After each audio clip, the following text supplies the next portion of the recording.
Boris Johnson's visit to Nigeria to attend Imo State Economic Summit in Owerri. Speaking during the event on Thursday, Johnson celebrated the economic and professional ties between the United Kingdom and Nigeria, describing the relationship as mutually beneficial.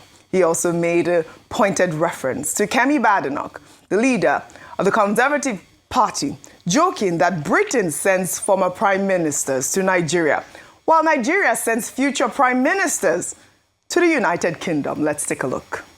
I'm proud, very proud, of what we export to Nigeria. We send you pharmaceuticals and bankers and services of all kinds, automotive parts, all sorts of things.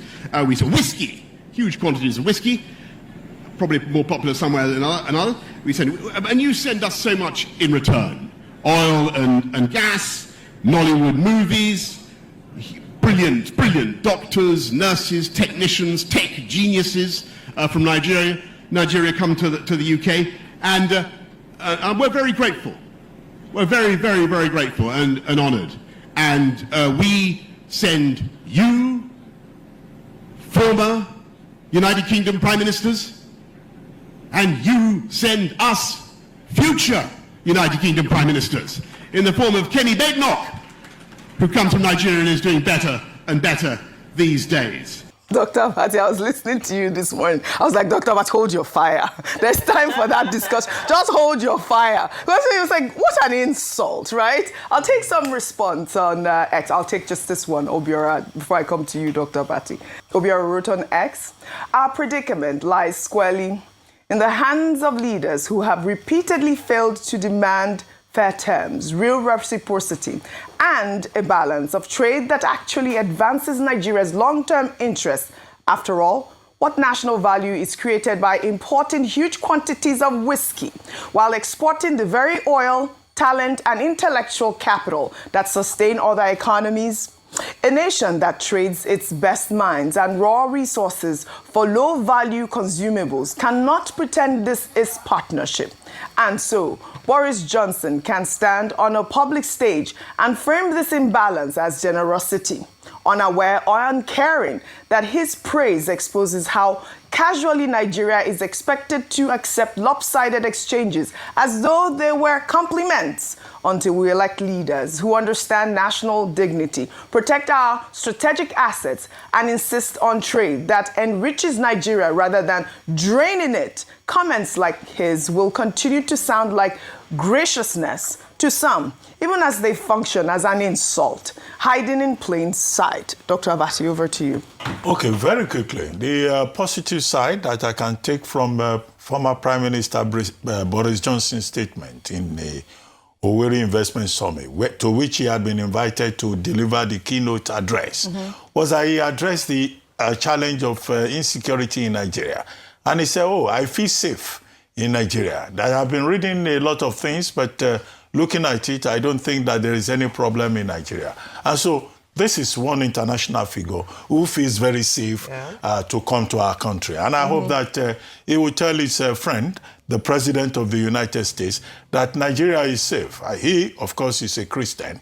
He's been here and he's been part of the summit. Maybe he has gone back.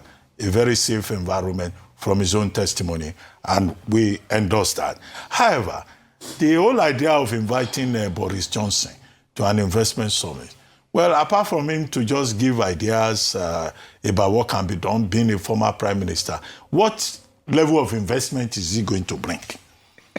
I said the only major investors that I saw there, Aliko Dangote and also Benedicto Rama, who can contribute concrete ideas about investment. And then Governor Uzodinma is holding investment summit. How many months to when he will leave office? This is his second term. He's going to end very soon. If he was very serious about this, he should have done it the first term, the very first within 2 months that he came into power, and he will have had the time to implement it. So even if brilliant ideas were given there, who is going to implement those ideas? So that's why I say, give it to Governor Uzodinma. He's a genius in political showmanship. And he achieved this in terms of giving us a truly international summit. Now, to go to what Boris Johnson was saying. Look, the former Prime Minister was insulting us. Yeah. He said he's very happy with what we've been able to export to Nigeria. What did he say the British have been exporting here? They've been exporting large quantity of whiskey. In other words, Nigeria is a country of drunkards. Is it 48 years or how many years whiskey? It says whiskey. You're absolutely correct. So, in fact, maybe the Nigerian government should do something about this importation of whiskey to Nigeria. Maybe it's responsible for part of our problems. Yes, sir. He says they've been exporting pharmaceuticals to Nigeria. Yeah. So the subtext is that Nigeria is a country of sick people who are taking okay, I'm not pointing the Zimbabwe. You're not point that way. I'm also an import, Dr. Abati. I'm an import. And also, is there banking services and other services? Then what do we give in return? In terms of intervention, we give oil and gas. Yes. We give tech geniuses. Yes. We give Nollywood. Yes. And on top of it all, he says we are giving Britain somebody who is likely to become Prime Minister of Britain. Can't you see how it's unequal? While you invite former Prime Minister. Unequal. Yes. So it was a British sarcasm. You know, at his highest. And I thought, you know, he was diplomatically insulting us. And that's why the whole point about investment. I go back to the point made by the Vice President, that look, it's only Africans, Nigerians themselves, nations, states here that can determine our own economic direction. All right. And that's why these state governments should invest in agriculture, invest in human capital, and Igbos who are outside the southeast, they should also go and invest at home. Yes. Not outside. Indiana, Governor Soludo has been calling on Anambra, come home and invest in your area so that you can create jobs, give opportunities to your people. And then the federal government should support the states with good policies. All right. Very well said. Dangote is doing petroleum. Yeah. They say they will stop importation, 15%. The same government say, oh, we are not changing, we have changed our mind. How can a government be encouraging large-scale importation and will not support local productivity? Well, so this is the mismatch, the disconnect that we have. And that's why they can come and tell us that we send the best of our talents. Why they give us whiskey? All right. Large quantities of whiskey. Who are the people drinking the whiskey? We know them. But so anyways, whiskey is our own fentanyl. All right. It's our own cocaine. No, but there's a public official who talks about hold on. whiskey. Yes, we know the people who love 48-year-old whiskey, right? Do we produce whiskey here in Nigeria? Okay, now so okay.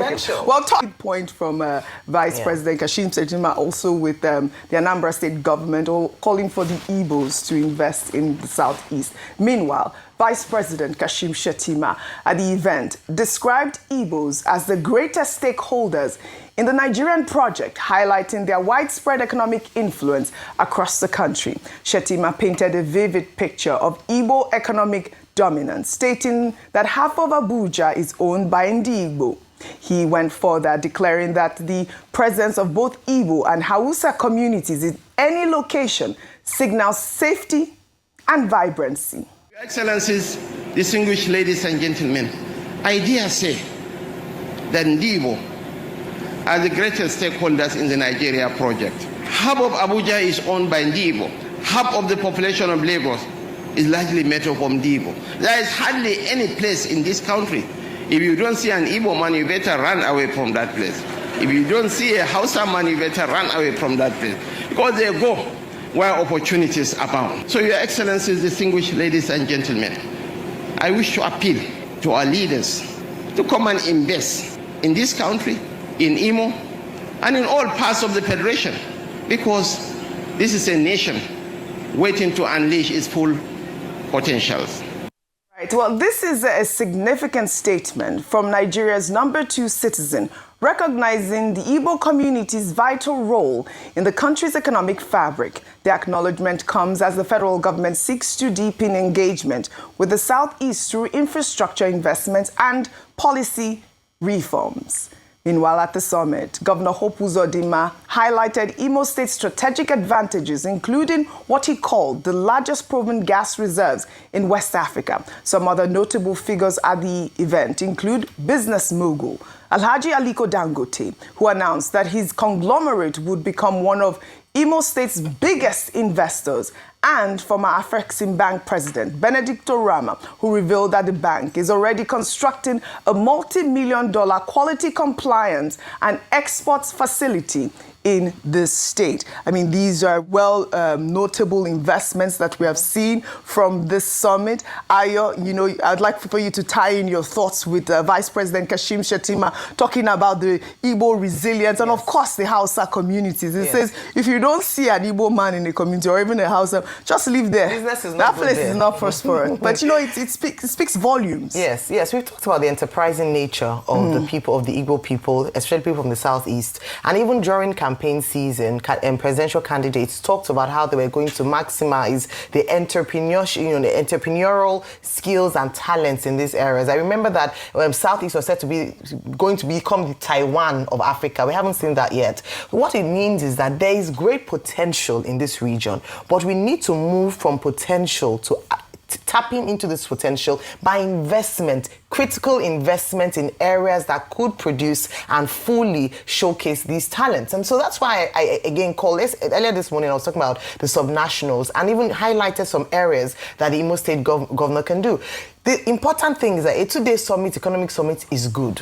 Optics, very good, right sound bites and so on. But if they end at sound bites, including the promises of investment, then it would have done nothing for the state, despite the fact that a lot of money has been spent.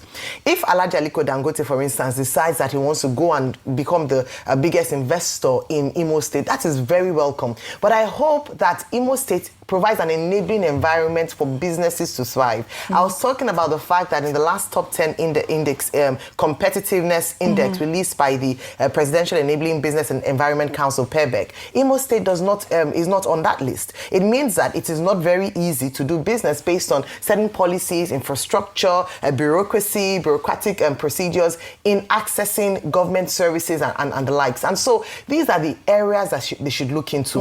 Let us move from rhetoric to action.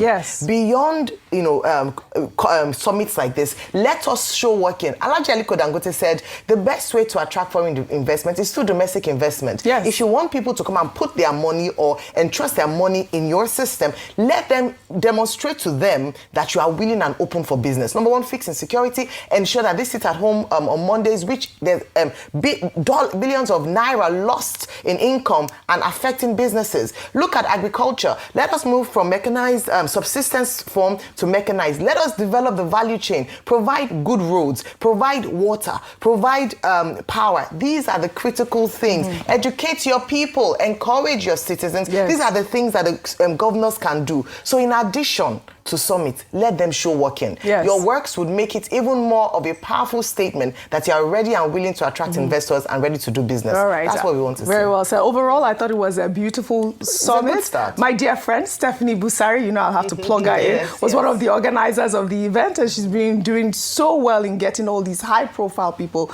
together in one room. So I'd say... We have to import Aisha Sese as one of the... Well, that's why the world is a global village, Dr. Abati. It's good to have that type of shared color. We have on this table. I mean, that's what I just said. The world is a global village. We need to find ways to share culture, share exchange, isn't it so? Well, I hope they'll invite us to the UK with Boris Johnson I'm sure if you have, people like Stephanie Busari on the table, I'm sure that would happen. Well, kudos to her and, of course, the good people of Imo State.